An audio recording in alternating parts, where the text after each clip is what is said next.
Hi, good afternoon po sa inyo lahat mga kabahay. And January 31, bukas February na. And February is Valentine's Day. Malapit na birthday natin. So ito po, meron po tayo ditong new property, duplex po ito. Which is inside subdivision, flood-free yung location. Maganda yung subdivision, you have clubhouse, you have your function hall din doon, tapos guarded subdivision. Tapos paglabas mo, Ulalia Road, papunta ka sa may Sumulong Highway, few minutes away from few minutes away from Robinson's Mall and papunta sa may Kogyo Market as well. So maganda yung location nito kasi na in between ka ng Marcos Highway saka ng Sumulong Highway. So ito, this is 7.9 million pesos.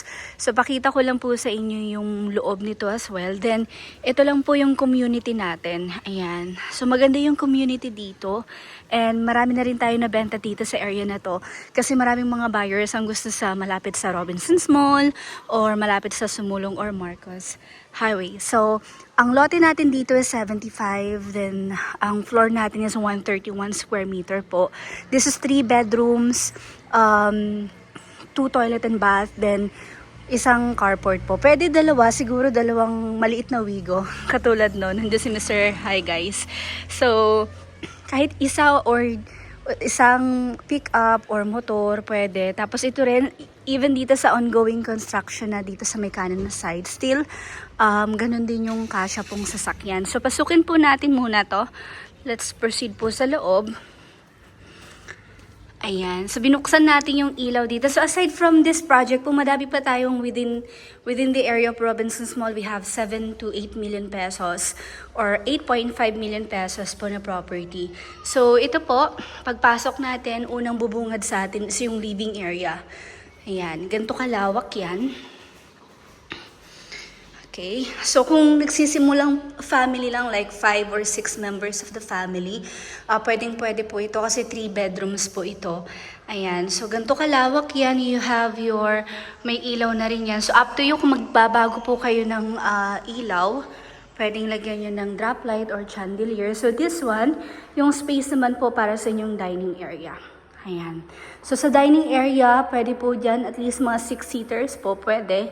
Then dito, ay, hindi ko nabuksan to. So, yung toilet po natin dito is pababa. Ayan, buksan lang natin. This is the toilet and bath. Your first toilet and bath po. May shower na rin dyan. Okay. Tapos ito yung space mo for dining. Pwede ka rin ditong maglagay ng yung counter o yung bar kasi may mga buyers tayo na mahilig magluto and gusto nila yung options na ganun. So maluwag pa yung area mo dito for your dining and for your kitchen. So ito yung kitchen. Yan. So you have your upper and lower cabinet. So ito yung sa stove mo. Pwede kang bumili ng range hood dyan. And then,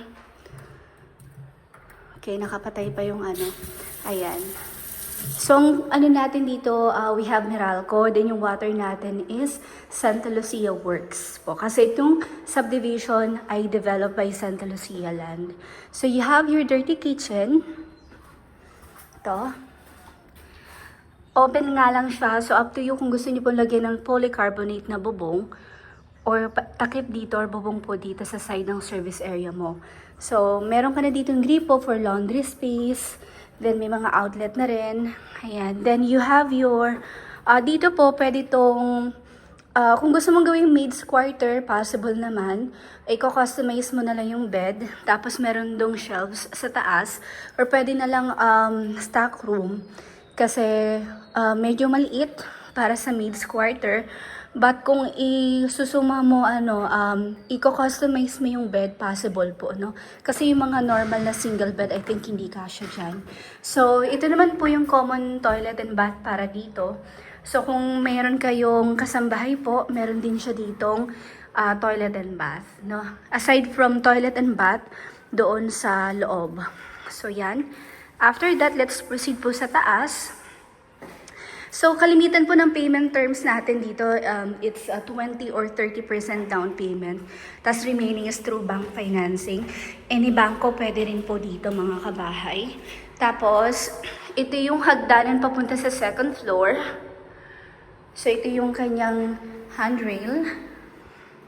Kasi iba-iba yung mga design natin, no? Yung iba kasi may glass, tapos may iba naman may wood.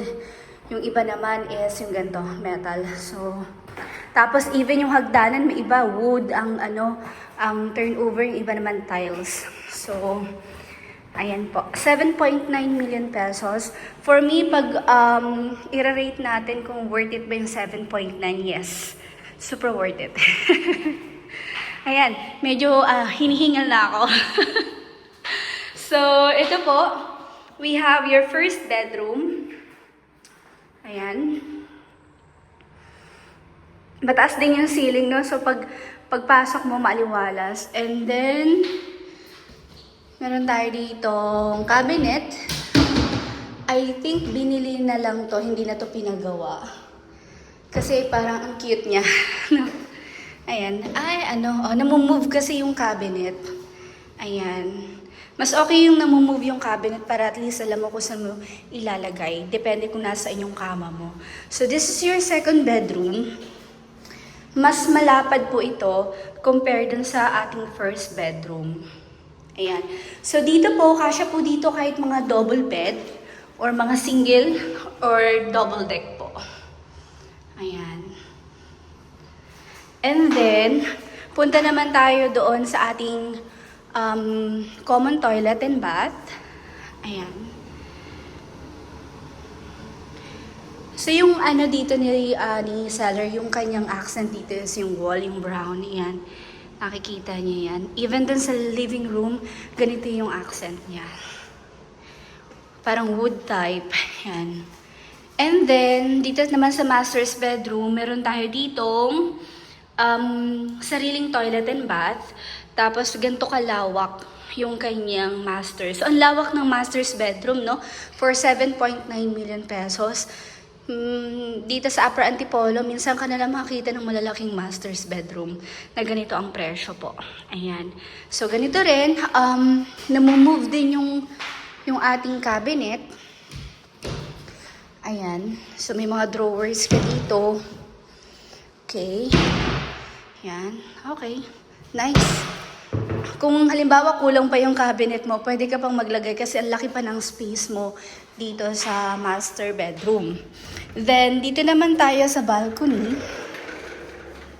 Ganito kalawak yung balcony mo. Pwede ka pang maglagay ng coffee table sa mga halaman. Then, this is the area po ng mga kapitbahay mo. And malawak naman yung road mo dito. Tapos, paglabas mo, malapit ka lang sa gate. No, guarded subdivision po ito and we have a clubhouse po. And paglabas mo lang, Olalia Road na papuntang Robinsons Sumulong Highway. Ganun ka-access, ganun kaganda yung accessibility ng property na to. So, yun po mga kabahay, kung gusto niyo makita yung property ng personal, let me know. And, ayun, wag niyo pong kalimutan mag-subscribe sa channel namin ni Mr. Hi Guys. We have TikTok. Sa TikTok, 20,000 subscribers na tayo. Sa YouTube, malapit na tayo mag 50,000. Tapos, sa Facebook page, we are 15,000 subscribers na po. So, thank you so much po sa nagpapatuloy mag-follow and mag-inquire po sa aming mga binibentang properties. So, kung gusto nyo po makita to, send a message po sa Viber. Diyan nyo po ako makokontak lagi. Thank you.